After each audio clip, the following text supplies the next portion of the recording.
Hello guys, இது உங்கள் மொக்க டாக்கீஸ். இன்றைக்கி நம்ம பார்க்க போகிற வீடியோ என்னென்னு பார்த்தீங்கன்னா, எல்லாருமே மூவிஸ் வெப் சீரிஸ் ரெண்டுமே பார்த்துருப்பீங்க. இந்த ரெண்டுக்கு உள்ள ஒரு கம்பேரிசன் என்னைக்காவது யோசிச்சு பார்த்துருக்கீங்களா? அதை பற்றி இந்த வீடியோவில் டீட்டெயிலாக பார்க்கலாம் வாங்க. மூவிஸாக இருந்தாலும் சரி, வெப் சீரிஸாக இருந்தாலும் சரி, ரெண்டுமே நம்மளை என்டர்டெயின் பண்ணுறக்காக தான் இருக்குது, நம்மளை எங்கேஜிங்காக தான் வச்சுருக்கு. ஃபஸ்ட்டு மூவிஸ் பற்றி பார்க்கணுன்னு பார்த்தீங்கன்னா, இப்போ ஒரு படம்னு எடுத்துக்கிட்டிங்கன்னா 2 மணி நேரம் அல்லது ஒரு சில படங்கள் 3 மணி நேரம். 3 மணி நேரத்தில் நம்மளை ஒரு என்கேஜிங்காக வச்சுக்க என்டர்டெயின்மெண்ட்காக வந்த ஒரு விஷயந்தான் மூவிஸ். இப்போ மூவிஸ் பற்றி பார்த்தோன்னா, ஒரு 2லேருந்து 3 மணி நேரத்துக்குள்ளே ஒரு நல்ல ஸ்டோரி, ட்விஸ்ட்டு, எமோஷன், ஒரு நல்ல கிளைமேக்ஸோடு இருக்கிற ஒரு கண்டென்ட் தான் மூவிஸ். முக்கியமாக மூவிஸில் இருக்கிற ஒரு ஹைலைட் பாயிண்ட் என்னென்னு பார்த்தீங்கன்னா, ஒரு நல்ல தியேட்ரிக்கல் எக்ஸ்பீரியன்ஸ் கொடுக்கும். நல்லா ஃபேன்ஸோட போய் தியேட்டரில் உட்காந்து கத்தி என்ஜாய் பண்ணி பார்க்குற மாதிரியான ஒரு எக்ஸ்பீரியன்ஸ் வெப் சீரிஸில் கிடைக்காது. மூவிஸோட ப்ளஸ் பாயிண்ட் என்னென்னு பார்த்தீங்கன்னா, ஒரு நல்ல விஎஃப்எக்ஸான சீன்ஸ் வந்தாவோ, இல்லை நமக்கு பிடிச்ச ஃபேமஸான ஆக்டர்ஸோட பர்ஃபார்மன்ஸை பார்க்குறது, ஒரு ஷார்ட் டைமில் உங்களுக்கு தேவையான எமோஷ்னல் சீனோ, மாஸ் சீனோ, இல்லை காமெடி சீன்ஸ்னு எல்லாம் கலந்து ஒரு மிக்சிங்கான ஒரு கலவையாக தான் மூவிஸ் இருக்கும்.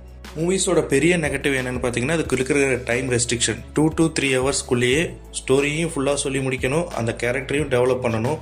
அந்த ஷார்ட் டைம்குள்ளே எவ்வளோ முடியுமோ அவ்வளோதான் பண்ண முடியும். அதுவும் போக சில படங்கள் ஸ்டோரி லென்த்தாக இருந்தால் அதுக்கு சீக்வல் தேவைப்படும். ஃபஸ்ட் பார்ட்டு நல்லா பர்ஃபார்ம் பண்ணலைன்னா செகண்ட் பார்ட் வராது, நமக்கு அதுக்கு மேலே கண்டென்ட் கிடைக்காது. சில படங்கள் எக்ஸ்பெக்ட் பண்ணி இன்னும் வராமல் நிறைய படங்கள் இருக்குது இந்த மாதிரி. இப்போ நம்ம அப்படியே வெப் சீரிஸ் பக்கம் வருவோம். வெப் சீரிஸ்ங்கிறது மல்டிபிள் எபிசோட் ஃபார்மேட்டில் ஒரு லாங்கான ஸ்டோரியை நமக்கு கண்டென்ட்டாக டெலிவர் பண்ணுறது தான். ஸோ இந்த வெப் சீரிஸ் ஃபார்மேட்டில் பார்த்தீங்கன்னா, அவங்களுக்கு சொல்ல வேண்டிய ஸ்டோரிஸை சொல்கிறதுக்கு நல்ல டைம் கிடைக்கும், கேரக்டர் டெவலப்மெண்ட் பண்ணுறதுக்கும் நல்ல டைம் இருக்குது.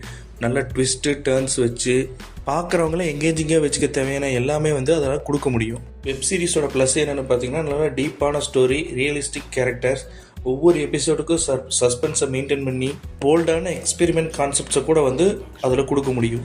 வெப் சீரிஸோட நெகட்டிவ் என்னென்னு பார்த்தீங்கன்னா, மூவிஸை கம்பேர் பண்ணும்போது இது கொஞ்சம் ஸ்லோ பேஸிங்காக இருக்கும், கொஞ்சம் பொறுமையை சோதிக்கிற மாதிரி தான் இருக்கும். பட் உட்காந்து பார்த்தா இன்ட்ரெஸ்டிங்காக இருக்கும். சில வெப் சீரிஸ் பார்த்தீங்கன்னா ஃபேமிலி ஃப்ரெண்ட்லியாக இருக்காது, அதாவது ஃபேமிலியாக உட்காந்து பார்க்க முடியாது, நம்ம தனியாக உட்காந்து பார்க்குற மாதிரி இருக்கும். இப்போ சில வெப் சீரிஸ் பார்த்தீங்கன்னா ப்ராப்பர் எண்டிங் இல்லாமல் அடுத்தடுத்த சீசன் மூவ் ஆகிக்கிட்டே இருக்கும்.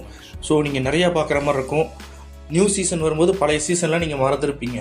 ஃபைனலாக என்னென்னு பார்த்தீங்கன்னா, ஒரு ஷார்ட் டைமில் எமோஷ்னல், காமெடி, ஆக்ஷன், அப்புறம் பெஸ்ட்டு தியேட்ரிக்கல் எக்ஸ்பீரியன்ஸோட அப்படியே செலிப்ரேட் பண்ணுற மாதிரியான ஒரு விஷயம் இருக்கணும்னா மூவிஸ் ப்ரிஃபர் பண்ணலாம்.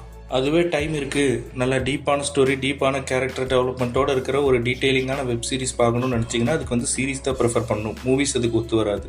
ஸோ மூவியாக இருந்தாலும் சரி, வெப் சீரிஸாக இருந்தாலும் சரி, ரெண்டுமே ஒன்று தான். உங்களோட இன்ட்ரெஸ்ட் மோட் அப்புறம் உங்களுக்கு இருக்கிற டைமை பொறுத்து தான் நீங்கள் எதை ப்ரிஃபர் பண்ணுறீங்கிறது இருக்குது. ஸோ இந்த மாதிரி இன்ட்ரெஸ்டிங்காக என்டர்டைன்மெண்ட் ரிலேட்டடான வீடியோஸ் பார்க்கணுன்னா மொக்க டாக்கீஸ் சேனலை மறக்காமல் சப்ஸ்கிரைப் பண்ணுங்கள். தேங்க்ஸ் ஃபார் வாட்சிங் கைஸ். Bye bye.